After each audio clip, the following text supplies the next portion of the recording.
talking about IIT, let me introduce another IIT graduate that we have in our team, Himanshu. Himanshu, you want to go ahead and ask your question? Himanshu is an IIT graduate and I'm in San Francisco. Yeah, नमस्ते Gadkari ji, this is Himanshu और बहुत अच्छा लग रहा है आपसे बात करके आज। तो मेरा सवाल है कि how is BJP planning to reach out to, as we see that, AAP is trying to reach out, they are going to colleges and, universities and all that. So what is BJP's plan to reach out the youngsters in college and universities? And my second question is for rural India, right, where internet campaign and these campaigns are not very effective. That is, still a big chunk of vote for us. So what are we doing to reach out to rural India?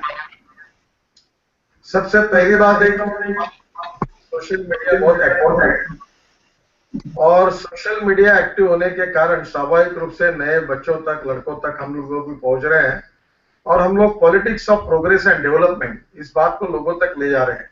कल ही मैं दो colleges में भाषण देने के लिए गया था और वहाँ बड़े प्रमाण पर युवा जो है वो भारतीय जनता पार्टी और नरेंद्र मोदी जी के नेतृत्व में बड़ी अपेक्षा के साथ हमारे तरफ देख रहे हैं। दूसरी बात ऐसी है कि रूरल एरिया में भी हम जा रहे हैं। मैं आपको एक अच्छी बात बताऊंगा, हम लोग एक बात पर काम करें कि हमारे देश की जो इकोनॉमी आज अड़चन में है, इसका सबसे बड़ा कारण 6 लाख करोड़ का इंपोर्ट पेट्रोल गैस क्रूड का है और हम लोग अब इथेनॉल बना रहे हैं और मैं इसमें काम करता हूं और इस बार 5% 1 करोड़ लीटर इथेनॉल मैंने इंडियन ऑयल और भारत पेट्रोलियम को दिया है। तो मेरा ये सुझाव है कि इथेनॉल बेस्ड ऑटोमोबाइल इंजन ये कनाडा में और ब्राजील में और अमेरिका में कुछ लोगों ने बनाया है। हवाई जहाज भी इथेनॉल पर चलने लगे हैं। हमारे महाराष्ट्र में शुगर फैक्ट्री है, मोलाइसिस है, कर्नाटक में है, उत्तर प्रदेश में बहुत है। तो क्या हम लोग ये इथेनॉल अगर ईंधन करके, अगर फ्यूल करके हमने लाया तो इससे हमारे देश की बहुत बचत हो सकती है और diversification of agriculture towards energy and power sector, इस पर मैं काम भी कर रहा हूँ। आप लोग इसके बारे में अगर कुछ अमेरिका से ये कर सकते तो उसका बहुत उपयोग होगा। दूसरी एक बात ऐसी कि हमारे यहाँ आज मैंने सुना कि अमेरिका में कोई इंक तैयार की, अगर वो रूफ पर लगाते हैं तो वो सोलर सेल का जैसा काम करते हैं और उसकी इफिशिएंसी 46% है। तो हमारे यहाँ अभी एनर्जी का प्रॉब्लम है, तो सोलर एनर्जी में भी जो मैक्सिमम इफिशिएंसी वाली अगर टेक्नोलॉजी आती है तो हिंदुस्तान में इसका भी बहुत बड़ा उपयोग हो सकता है और ये हमारे लिए बहुत अच्छा होगा। हम हमारा ट्रांसपोर्ट पूरा इलेक्ट्रिक पर करने की कोशिश कर रहे हैं ताकि हम पेट्रोल, डीजल और गैस की खपत कम करेंगे। और मुझे लगता है कि बहुत सी बातें ऐसी है कि हमारे पास आशिया में सबसे ज्यादा कोल हमारे पास है, फिर भी हम $20 बिलियन का कोल इंपोर्ट कर रहे हैं।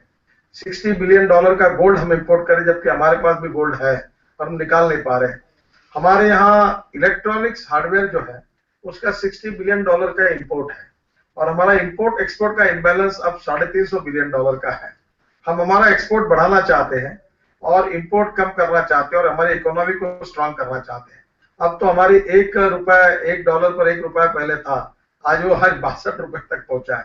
तो स्वाभाविक रूप से हमारे देश की इकोनॉमी को मजबूत कैसे बनाएंगे, रुपीस को स्ट्रांग कैसे करेंगे, इंपोर्ट को कम कैसे करेंगे और एक्सपोर्ट को कैसे बढ़ाएंगे, इसकी सोच स्वाभाविक रूप से विजन डॉक्यूमेंट में हमने सोचा है।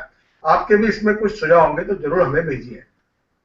I think that's phenomenal. I think Nitin ji यही बहुत बढ़िया बात है जो बीजेपी की कि they are open minded and open hearted, और जो आपने बात कही वो बहुत ही सही है and inspiring that you are asking input from NRIs who have already experienced here from engineers and technicians to connect and give real workable ideas. और मेरे ख्याल से बीजेपी शायद एक ही ऐसी पार्टी होगी जो इतना रिन्यूएबल एनर्जी में इतना फोकस कर रही है और इतना कंसिस्टेंट थिंकिंग है उनका इसके बारे में।